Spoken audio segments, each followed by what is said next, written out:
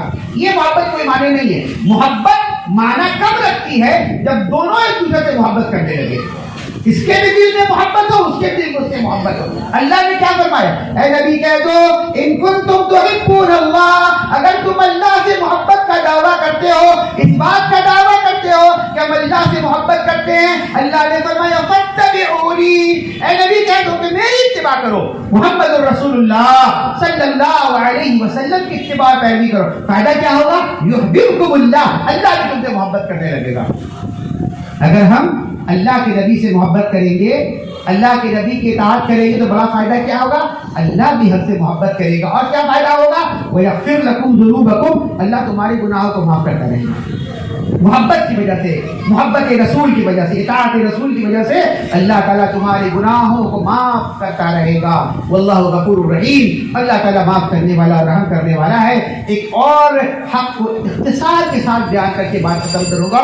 نبی کریم صلی اللہ علیہ وسلم سے کے حقوق میں سے ایک حق یہ بھی ہے کہ آپ صلی اللہ علیہ وسلم پر درود اور سلام بھیجا جائے. آپ صلی اللہ علیہ وسلم پر درود اور سلام بھیجا جائے.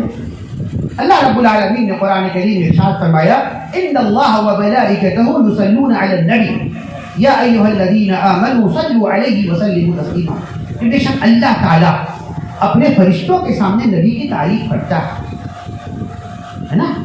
یا ایھا الذین آمنوا، اے ایمان والو، صلوا علیہ وسلموا تسلیما، تم بھی نبی صلی اللہ علیہ وسلم پر درود اور سلام بھیجو.